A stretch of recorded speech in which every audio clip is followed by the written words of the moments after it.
Legal एक बहुत ही prohibitive service है। कंपनी शुरू करने से पहले मुझे भी लीगल से बहुत डर लगता था। हम चाहते थे इसको इंक्लूसिव बनाए कम्युनिटी के लिए, जिससे कि हर कोई इस सोसाइटी में लीगल से नहीं डरे, उसको यूज़ करे, क्योंकि ये ज़रूरी है। हम फोकस करते हैं लिटिगेशन से पहले की चीज़ें, जैसे लीगल कंसल्टेशन। तो हमारी प्लेटफॉर्म से आप क्विक लीगल कंसल्टेशन, मतलब आपका कोई एक मैटर है, 2-4 सवाल हैं, आपको किसी लॉयर से परामर्श करनी है, तो आप उस प्लेटफॉर्म से आप टॉक टाइम मिनट्स खरीद सकते हैं और इमीडिएटली लॉयर से कनेक्ट हो सकते हैं। हमारे पास करीब 5000 प्लस लॉयर्स का नेटवर्क है अक्रॉस इंडिया। हम जनरली लॉयर्स नहीं वर्ड यूज़ करते हैं, हम लीगल प्रोफेशनल्स कहते हैं। तो उसमें चार्टर्ड अकाउंटेंट्स, कंपनी सेक्रेटरीज भी आते हैं। कितने घंटे काम करते हैं आप? 70? नहीं, 70 तो बहुत कम है। डेली बेसिस पे 15 से 16 घंटे हो जाते हैं लगातार। पिछले 4 साल से ऐसे ही चल रहा है। How you are different from a typical law firm? So law firm एक फिजिकल सेंटर होता है जैसे, और उनका जो दायरा होता है वो एक लोकलाइज्ड एरिया में वो सर्विसेज देते हैं। उनके जो लॉयर्स होते हैं वो उनके पेरोल पे उनके फुल टाइम लॉयर्स उनके एम्प्लॉयज़ की तरह या कंसल्टेंट की तरह काम करते हैं। हम लोग एक टेक्नोलॉजी कंपनी है, हम एसेट लाइट हैं। कोई भी लॉयर्स हमारे पेरोल पे या फुल टाइम एम्प्लॉयज़ नहीं होते। हम जो देश में जो लॉयर्स अवेलेबल हैं, जो स्पेशलाइज्ड लॉयर्स हैं, हम उनके नेटवर्क मैनेज करते हैं। और जो स्पेशलाइज्ड काम जो आता है, जो सर्विस की जो डिमांड आती है, हम उन स्पेशलाइज्ड लॉयर से करवाते हैं। और हमारा प्रेजेंस, क्योंकि हम डिजिटल कंपनी है, तो पूरे देश भर में हमारी प्रेजेंस है। और हमारे कई NRI कस्टमर्स भी हैं, जो हम उनके जो वो बाहर रहते हैं, हम उनको भी लीगल सर्विस प्रोवाइड करते हैं।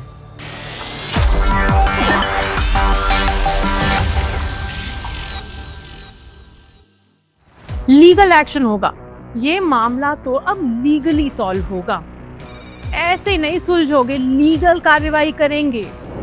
ये सारी बातें जैसे ही सुन लेते हैं ना, दिल बैठ सा जाता है। क्योंकि लीगल कामों से हर कोई बचना चाहता है, लेकिन जिंदगी की विडंबना, आयरनी ये है कि जिंदगी में कभी ना कभी, किसी ना किसी मोड़ पर आपको लीगल कामों से दो चार होना ही पड़ेगा। तब सोचो, अगर कोई इंसान ऐसा हो जो आए आपके पास और कहे कि लीगल काम है, परेशान होने की जरूरत नहीं, मैं हूं ना, शाहरुख खान वाले नहीं। आज हम अपने गेम ऑफ ग्रोथ में जिस इंसान से मिलाएंगे वो यही काम करते हैं। जी हाँ, उन्होंने जिम्मा उठाया है लीगल कामों को आसान बनाने का। और हमारे साथ आज हैं इजी लीगल के founder and CEO Malay Mandal. Malay, आपका गेम ऑफ ग्रोथ के हमारे इस एपिसोड में स्वागत है। थैंक यू प्रगति, और मुझे बेहद खुशी है कि आज आपने मुझे एक मौका दिया दर्शकों के साथ बात करके अपनी जर्नी और अपनी कहानी को बताने का। बिल्कुल, जब कहानी आपकी इंटरेस्टिंग है तो मुझे ऐसा लगा, जब मुझे पता चला तो मुझे लगा लोगों को पक्का से पता चलना चाहिए कि स्टार्टअप चलाना सिर्फ हसल नहीं, फन भी है। और वो पता चलेगा आपको जब आप इस बातचीत में आगे बढ़ेंगे, यानी मेरी और मलय की बातचीत सुनेंगे। तो चलिए आज की बातचीत शुरू करते हैं। मलय, मुझे तो पता है कि आप क्या काम करते हैं, लेकिन मुझे सबसे पहले ये बताइए कि ये शुरुआत कैसे हुई? आपने कब सोचा कि आपको एंटरप्रेन्योर बनना है?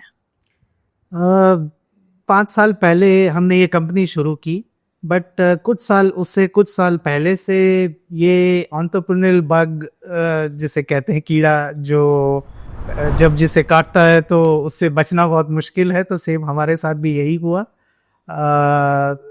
2018-19 की बात होगी, तब से मुझे ऐसा लग रहा था कि at the age in my life where I am, अब नहीं किया तो शायद इसके बाद कभी और मौका नहीं मिलेगा।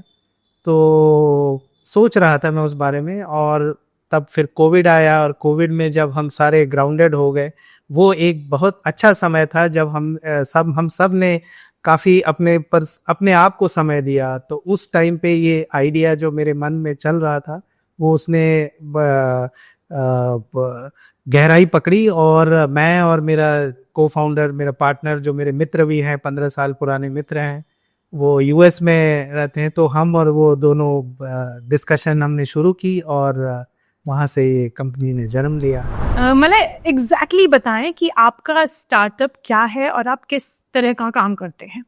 सो हमने ये जब कंपनी शुरू की थी, हमारा बेसिक आइडिया जो ये था वो हमारा हमारी एक सोच थी कि लीगल एक बहुत ही प्रोहिबिटिव सर्विस है। कहने का मतलब है कि ये हमारे कॉमन कम्युनिटी में हमारे ये मानना है कि एक एक पैसे वाला आदमी ही लॉयर अफोर्ड कर सकता है या वो लीगल जंजाल में घुसना चाहेगा, because it's a world of uncertainty, uncertainty in time and cost.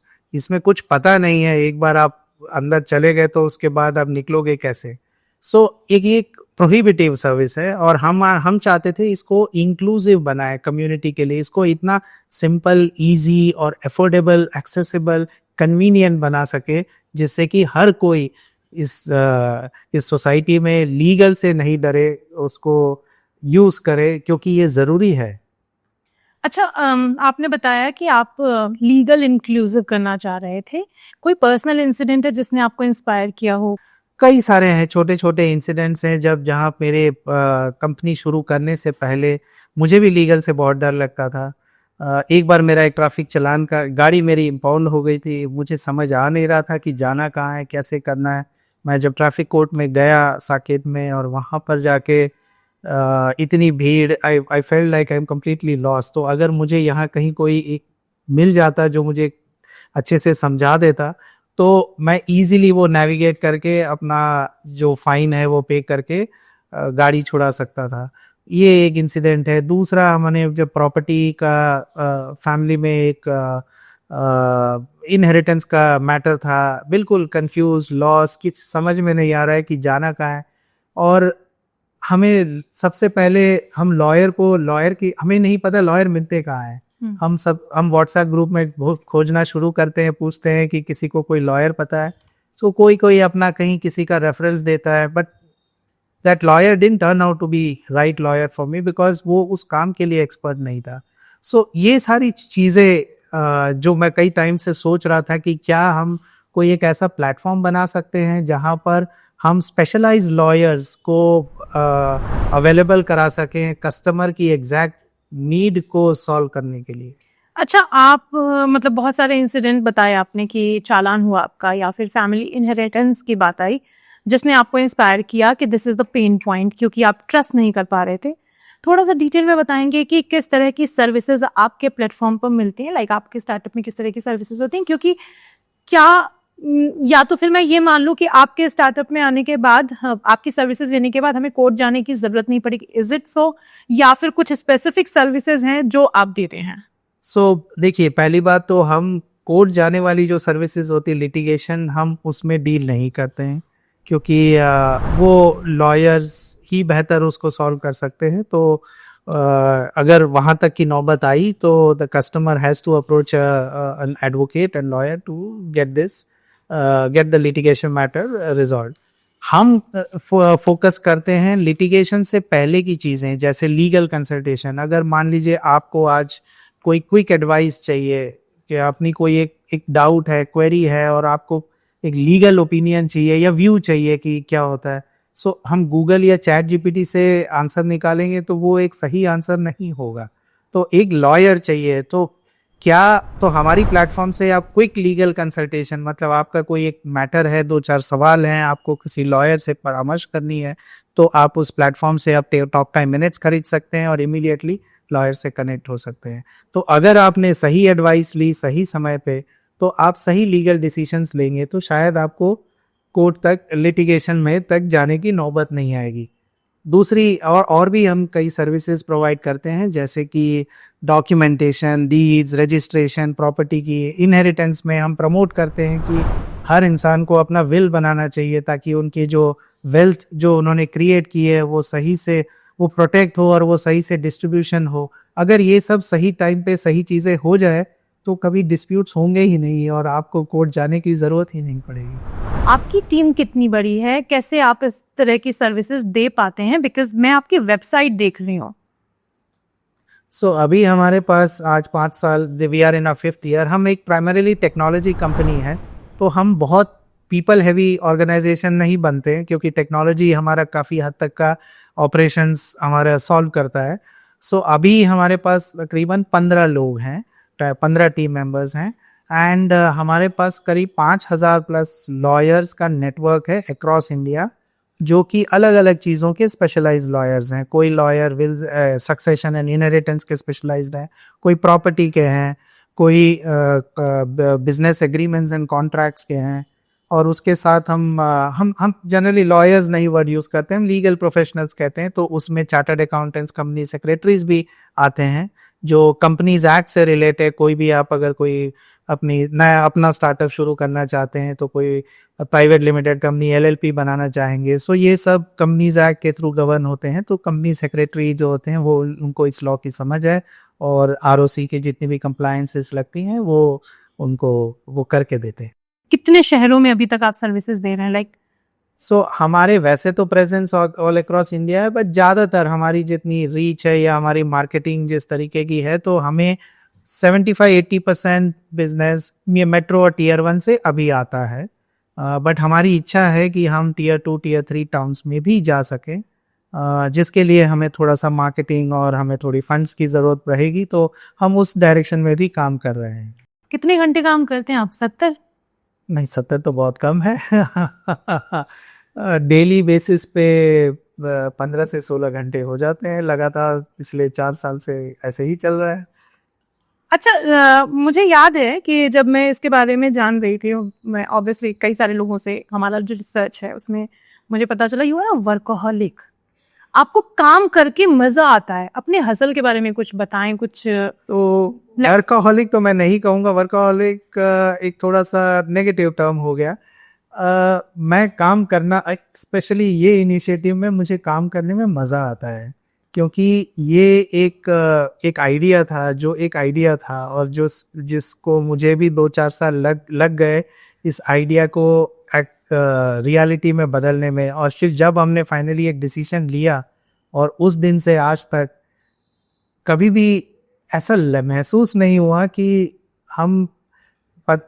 हमारी वर्क आवर्स 14-16 घंटे तक जा रहे हैं, क्योंकि जो काम में करने में आपको मज़ा आए वो काम में, मतलब उसके बाद वो काम को घंटों से मेजर नहीं किया जा सकता है। ये आप अभी लीगल का काम कर रहे हैं, अपनी कॉलेज लाइफ में भी क्या आप ऐसे थे पढ़ाकू टाइप के? और मतलब पढ़ाई भी आपने लीगल से रिलेटेड की है, या फिर यहाँ लीगल की सर्विस में लैंड होने से पहले आप क्या कर रहे थे? नहीं, बिल्कुल नहीं पढ़ाई की है। मैं बिल्कुल एक एवरेज स्टूडेंट था, और जैसे नॉर्मल जितना पढ़ना चाहिए एग्ज़ाम क्लियर करने के लिए, मेरा भी फोकस उतना ही रहता था। और मैं एक एजुकेशन, मेरी इंजीनियरिंग, मैंने ग्रेजुएशन इंजीनियरिंग में की है, और उसके बाद मैंने MBA FMS से दिल्ली यूनिवर्सिटी से किया। लीगल से मेरा कोई नाता नहीं था इससे पहले। जस्ट दैट मेरा लास्ट कॉर्पोरेट जॉब एक लीगल पब्लिशिंग कंपनी में था, तो वहाँ पे मैंने थोड़ा बहुत, मेरा इंट्रोडक्शन लीगल की दुनिया से हुआ था। तो बट मुझे वो सब्जेक्ट इतना इंटरेस्टिंग लगा कि जब फिर मैंने फाइनली डिसाइड किया कि मैं कुछ करूँगा अपना, तो वो ये लीगल फील्ड में किया हमने। मुझे ना ऐसा लग रहा है कि आप हमसे कुछ छिपा सा रहे हैं। क्यों? क्योंकि आपने बताया इंजीनियर, IIT की बातें क्यों छिपाई जा रही है? मतलब क्या किया था वहाँ आपने? मैं IIT तो नहीं, NIT राउरकेला से मैंने पढ़ा था। बट हाँ, इंजीनियरिंग, मैं एक छोटे शहर से आता हूँ, और स्मॉल टाउन में वे बैक इन 90s एक अलग ही माहौल होता था। वहाँ पे 2 ही करियर ऑप्शन आपके सामने दिए जाते थे, इंजीनियरिंग या मेडिसिन। और अगर आपने इन दोनों में से कुछ नहीं कर पाए तो शायद आप कुछ ज़िंदगी में नहीं कर पाओगे। तो ऐसा ही था, ऐसे ही माहौल से हम पले बड़े, और कोई और करियर ऑप्शन हमारे सामने दिया भी नहीं गया था। तो बस ऐसे ही इंजीनियरिंग हो गई। और लेकिन इंजीनियरिंग पढ़ने के बाद रियलाइज़ किया, और जब मैं दिल्ली शहर में आया तो तब मैंने रियलाइज़ किया कि लाइफ में और भी बहुत प्रोफेशंस हैं जिनको करा जा सकता है, और लोग कर रहे हैं। सो फिर मेरी जॉब चेंज होती गई, और एक जॉब के बाद दूसरी। मैंने मेरी फर्स्ट जॉब थी एक इंजीनियरिंग कंपनी में, टाटा मोटर्स जमशेदपुर में। मैंने शॉप फ्लोर से शुरू किया था, और उसके बाद जब मैं दिल्ली आया तो लाइफ इंश्योरेंस कंपनी में, max New York life insurance company में किया। वहाँ से मैं रैनबैक्स ही गया, फार्मास्यूटिकल R&D। उसके बाद तो फिर मज़ा आने लगा, नई नई इंडस्ट्री। फिर तो मैं भूल ही गया था कि मैंने पढ़ाई किस चीज़ की है। I tried to learn the new industry, the domain in which I work, and उसी तरीके से लीगल भी एक इत्तेफाक की बात है।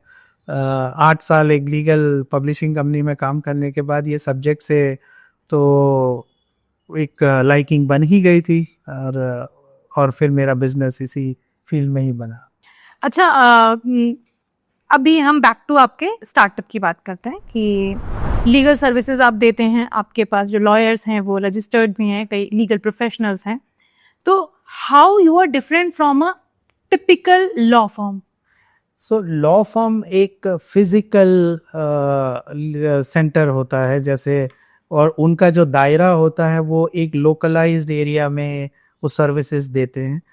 उनके जो लॉयर्स होते हैं वो उनके पेरोल पे, उनके उनके फुल टाइम लॉयर्स उनके एम्प्लॉयज़ की तरह या कंसल्टेंट की तरह काम करते हैं। हम लोग एक टेक्नोलॉजी कंपनी है, हम एसेट लाइट हैं, हम एक ऊबर एयरबीएनबी के मॉडल पे चलते हैं। हमारे कोई भी लॉयर्स हमारे पेरोल पे या फुल टाइम एम्प्लॉयज़ नहीं होते। हम जो देश में जो लॉयर्स अवेलेबल हैं, जो स्पेशलाइज्ड लॉयर्स हैं, हम उनके नेटवर्क मैनेज करते हैं, और जो स्पेशलाइज काम जो आता है, जो सर्विस की जो डिमांड आती है, हम उन स्पेशलाइज लॉयर से करवाते हैं। और हमारा प्रेजेंस, क्योंकि हम डिजिटल कंपनी है, तो पूरे देश भर में हमारी प्रेजेंस है, और हमारे कई एनआरआई कस्टमर्स भी हैं जो हम उनके जो वो बाहर रहते हैं, हम उनको भी लीगल सर्विस प्रोवाइड करते हैं। तो 5 साल हो चुके हैं आपके स्टार्टअप को, I think I am right, आप ये 5वां साल है, 4 तो 5 साल हो रहे हैं। और how satisfied you are with your growth, कि आपको लग रहा है कि हाँ जो मैंने चाहा था, जैसा मैंने चाहा था वैसा हो रहा है, या फिर आपका कोई प्लान बी भी है? नहीं, मेरा कोई प्लान भी नहीं है। ये जब मैं आया था तो पूरी तरह से सोच के आया था कि अब करना है तो यही करेंगे, बिकॉज इसमें अपॉर्चुनिटी बहुत है, and I was very convinced. और हमने ये 5 साल की जर्नी में ये भी देखा है कि हमने तो since we have only scratch the surface, there is an enormous opportunity to unearth. और सेटिस्फैक्शन की बात रही तो कोई भी एंटरप्रेन्योर कभी अपने काम से सेटिस्फाई नहीं होता है, क्योंकि बहुत बड़ा सफ़र, लंबा सफ़र है, हमें काफ़ी दूर तक जाना है। अभी तो हमने जस्ट शुरुआत की है। ओके, सो आपने कहा आपका प्लान बी नहीं है, और जहाँ तक मुझे पता है अभी तक आपको फंडिंग नहीं मिली है, तो फिर आप इस तरह से कैसे सरवाइव करेंगे? What is your plan for the future? हमें फंडिंग मिली है, बट हमने अपने first year of business existence में हमने फंडिंग ली थी। उससे हमने प्रोडक्ट डेवलपमेंट किया, हमने मार्केटिंग की, प्रोडक्ट मार्केट फिट किया, वो सब किया, बट हमने उसके बाद फिर और कोई फंड रेज नहीं किया है। हम अभी ऑपरेशनली ब्रेक इवन पे हैं, सो हमारा revenue takes care of our expenses. So हम अगर नॉर्मल ग्रोथ 40-50% नेचुरल ग्रोथ से भी चलते रहें तो हम इस बिज़नेस को आगे लेके जा सकते हैं, बट हमें स्लो ग्रोथ नहीं चाहिए। हम as an entrepreneur I am hungry for bigger growth, and therefore we would need to raise funds in order to scale our growth. What do you expect कि कितने तक की फंडिंग आपको मिलनी चाहिए, आपको अपने आइडियल सिचुएशन, अपनी ड्रीम सिचुएशन तक पहुंचने के लिए? सो फंडिंग का जर्नी ऐसा होता है कि ऐसा तो है नहीं कि एक बार फंडिंग मिल जाए तो मैं अपने समिट तक पहुंच जाऊंगा। सो फंडिंग भी हर स्टेजेस के हिसाब से होती है, बट तो हमें अभी लगता है कि अगर हमें अप्रॉक्सीमेटली 10 करोड़ की फंडिंग अगर मिलती है तो हम अपना रेवेन्यू को 30-40 करोड़ तक ले जा सकते हैं in the next 4 years. Next 4 years में? अच्छा, मान लीजिए अगर आपने बोला 10 करोड़, तो 10 करोड़ की फंडिंग मिलेगी तो उसे खर्च कहाँ पे करेंगे आप? टेक्नोलॉजी में खर्च करेंगे, हम मार्केटिंग में खर्च करेंगे, हम पीपल, हमें भी अच्छे टैलेंट रिसोर्सेज की ज़रूरत है। हमें एक top line and middle line of management बनानी पड़ेगी, जिससे कि हमारी टीम ऑपरेशनल एफिशिएंसी आ सके, और हम थोड़ा इंटरनेशनल एक्सपेंशन भी करना चाहेंगे। अगर आप दर्शकों को या यहाँ बैठे लोगों को कन्विंस करना चाहें कि लोग आपकी सर्विसेज के लिए ऑप्ट करें किसी टिपिकल लॉयर को ना, तो क्या कहेंगे आप? Like why should people choose you? See हम लॉयर्स के हमारा मॉडल कॉम्पिटिटिव नहीं है लॉयर के साथ, हम कोलैबोरेटिव मॉडल में हैं जस्ट दैट कस्टमर्स, अभी का जो नया डिजिटल एज का कस्टमर है, वो उसे नहीं पता उसे लॉयर कहाँ मिलेगा और वो कहाँ जाएगा। सो सबसे पहले वो ऑनलाइन ढूंढता है। एंड जो सर्च का जो वो जब ऑनलाइन सर्च करता है तो वो ये लॉयर नहीं ढूंढता, वो ये ढूंढता है कि उसका जो सर्विस एरिया या प्रॉब्लम है, से फॉर एग्जांपल उसे विल बनानी है तो फिर विल लॉयर या how to I make a will, वो इस तरीके से वेरी टारगेटेड सर्च करता है। सो उसमें जब हम we become an interface between the lawyer and the customer, and the customer trust building के लिए बहुत ज़रूरी है कि हम उस लीगल चीज़ को सिंप्लीफाई करके कस्टमर के सामने, क्लाइंट के सामने उस चीज़ को लेके जाए। सो जब वो क्लाइंट उसको अच्छे से समझेगा, अपने आप उसका ट्रस्ट बिल्ड होगा। And then we focus on our job is to be act as a layer between the lawyer and the client, so that हम वो जो simplifying the legal proceedings, bringing in more transparency in the entire execution, standardizing the price, तो उससे trust बनता है और वही हम करते हैं। अच्छा, एक चीज़ मैंने, क्योंकि मैं स्टार्टअप सीरीज़ के लिए काम कर रही थी और मैं सर्च कर रही थी, तो एक जगह मुझे रेडिट पे एक पोस्ट दिखा, मैं नाम डिस्क्लोज नहीं करूँगी, उन्होंने लिखा था कि he made a very successful startup, he build very successful startup, लेकिन अब सक्सेस होने के बाद, उस ऊंचाई पर पहुंचने के बाद ही वॉज रिग्रेटिंग। उनको लग रहा था कि जो टाइम उन्होंने करियर बिल्ड करने के लिए, बिजनेस को बिल्ड करने के लिए दिया, बेटर होता कि वो अपने रिश्तों को देते, अपने दोस्तों को देते, अपने घर वालों को देते, तो शायद वो ज़्यादा रिच फील करते। Are you happy? I am happy. और मैं भी, ऐसा नहीं है कि मैं बिल्कुल टाइम नहीं दे पाता हूँ, थोड़ा सा देता हूँ, but then yes, my wife she is very understanding and she understands that एक पैशन है और एक आइडिया है, एक ड्रीम है।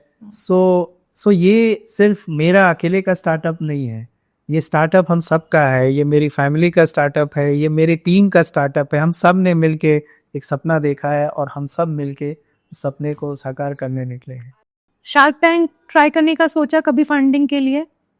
ऑनेस्टली अभी तक लास्ट 3 साल में, हमने फर्स्ट ईयर में अपनी छोटी एक फंडिंग रेस की थी, बट उसके बाद 3 साल हमने पूरा टाइम ऑपरेशंस में ही लगाया। हम कभी बाहर गए नहीं फंड ढूंढने, तो कभी हमने शार्क टैंक या कोई और ऑप्शन इवेल्युएट ही नहीं किया, तो कभी सोचा ही नहीं उस बारे में। बट अब now we think that we should try and look out for all option. So जो भी बेहतर ऑप्शन होगा हम उस चीज़ को ट्राई ज़रूर करेंगे। मैंने बात की फंडिंग की, पिच की। अगर आपको 1 मिनट का टाइम मिले कि आपको अपने स्टार्टअप के लिए फंडिंग जुटानी है, क्या कहेंगे आप? सो मैं ये कहूँगा कि हमने जो ये बिजनेस बनाया है, इसके थ्रू हम लीगल को एक्सेसिबल, अफोर्डेबल, कन्वीनियंस प्रोवाइड करना चाहते हैं अपने लार्जर इंडियन कम्युनिटी को। हम लीगल जो एक प्रोहिबिटिव है उसको एक इंक्लूसिव बनाना चाहते हैं। ये एक बहुत ही नेक काम है। हम एक फॉर प्रॉफिट कंपनी है, सो हमारा मोटे प्रॉफिट कमाना भी है, but then on the side we really want to make a difference to the community and through using technology हम इस चीज़ को स्केलेबल बना के हर एक भारतीय को जिसको एक लीगल सर्विस की ज़रूरत है, we want to be that the company who is able to provide him and help him with solve his legal problem. हमने बहुत सारी बातें की और इतनी देर में मुझे ये समझ आया कि आप अपने काम को लेकर बहुत मज़े करते हैं। आपके घर में भी आपको इतना स्ट्रगल नहीं है, हसल आपके लिए फन है, तो आपको किसी चीज़ में दिक्कत नहीं होती। लेकिन क्या कभी गलती से भी ऐसा लगा कि यार मुझसे नहीं होगा, अब मुझे कुछ और करना चाहिए? बहुत बार लगा है। ये तो एंटरप्रेन्योर की, अगर किसी एंटरप्रेन्योर को अगर ऐसी फीलिंग नहीं आई है तो शायद वो एंटरप्रेन्योरशिप है ही नहीं। ये अक्सर कई बार होता है, खासकर जब आप फंडेड कंपनी नहीं हो, आपके बैंक में रिजर्व्स, कैश रिजर्व्स नहीं है, तो हर महीने जब आप 20 तारीख के बाद जब आप मंथ एंड की तरफ बढ़ते हैं तो ये स्ट्रेस बढ़ता जाता है, बिकॉज आपके एम्प्लॉयज़ के सैलरीज हैं, लॉयर के पे आउट्स हैं, बाकी फिक्स्ड एक्सपेंसेस हैं, बहुत कुछ एक्सपेंसेस अब आपके लाइंड अप हो जाएंगे। सो अगर रेवेन्यू फॉर एनी रीज़न उस महीने में अगर डाउन गया है तो ऐसा आता है feeling. But then what is entrepreneurship without facing such challenges on a daily basis. तो ये तो आते रहेंगे, और एक अच्छा एंटरप्रेन्योर वही है जो इसको स्ट्रांगली फेस कर सके और आगे बढ़ सके। आपकी जब लाइफ स्टोरी मैंने सुनी ना, तो आप कह रहे हैं आप एवरेज स्टूडेंट थे, ठीक है, आपने पढ़ाई बहुत मन से नहीं करी, एनआईटी में पढ़े, और मतलब जो चाहा वो फिर मिलता कैसे गया? इसका राज, इसका सीक्रेट क्या है? नहीं, ऐसा नहीं है, ये शायद दिखता होगा कि जो मैं चाहता हूँ वो मिल जाते हैं। बहुत हर चीज़ को पाने के लिए बहुत स्ट्रगल करना पड़ा है, और बट देन हार नहीं मानी है। जो चीज़ चाहिए तो उसके लिए लगे रहे, और मेरा भी यही सजेस्ट एडवाइस रहेगा सभी दर्शकों के लिए कि लगे रहो। हम अपना ये बातचीत खत्म करें उससे पहले मुझे एक रैपिड फायर राउंड करना, उसमें आप सोच के जवाब नहीं देंगे और आपको क्विकली आंसर करना होगा, ठीक है? ठीक है। अगर आप फाउंडर ना होते तो क्या कर रहे होते? नौकरी। ओके। अपने स्टार्टअप को एक वर्ड में डिफाइन करें। Legal inclusive. फायदा या पोटेंशियल? पोटेंशियल। बूटस्ट्रैपिंग और फंडिंग? अच्छा, a year without profit, a year without expansion, क्या चूज करेंगे आप? A year without expansion. Call from the investor और call from the customer? Call from the customer. एक common myth जो startup के बारे में सभी को लगता है लेकिन आपको लगता है ये झूठ है, कि स्टार्टअप बहुत ही ग्लैमरस इंडस्ट्री है, इसमें बहुत पैसा है और हर स्टार्टअप फाउंडर के पास बहुत पैसा होता है। काम करते हुए क्या पसंद करते हैं, चाय या कॉफी? चाय। और आपके लिए क्या ज्यादा जरूरी है, प्रोडक्ट या marketing? Product. Okay, you are an early bird और night owl? Okay, one thing you can not live without? My notebook. अच्छा, अगर आपको मान लीजिए सुपर पावर मिलने का कोई आ जाए तो कौन सी सुपर पावर चाहेंगे आप? दिन के 24 के 48 घंटे हो जाए। अपने आप को डिस्क्राइब करें, मतलब क्या है, 3 words. Hard working, committed and dreamer. आने वाली जनरेशन को अगर आपको सलाह देनी हो तो क्या देंगे, स्पेशली जो एंटरप्रेन्योर बनना चाह रहे हैं या खुद का कुछ काम करना चाहते हैं? Stay focused and believe in your idea. Malay ji, आपसे बात करके जो मुझे रियलाइज हुआ कि आपको काम करना बहुत पसंद है। भले ही आपने अपने लिए एक गोल नहीं डिसाइड किया, लेकिन एक लाइन आपने बोली ना कि एवरेस्ट पर जाना है और कुछ बेहतर ही करना है, तो आई रियली विश कि आपको जिंदगी में वो सब कुछ मिले जो आपने चाहा है, भले ही आप सभी के सामने उसका जिक्र करें या ना करें, ऐसी मेरी ख्वाहिश है। क्योंकि कम लोग होते हैं जो आपको ना एक हैप्पी वाइब देते हैं, you are one of that person. काम करके खुश रहना, बिना ये सोचे कि हासिल क्या होगा फिर भी काम करना, it's a big salute from my side. ये हैं मलय जी जो कि आपकी लीगल सिचुएशंस, लीगल प्रॉब्लम्स को आसान बनाने का जिम्मा उठा करके चल रहे हैं।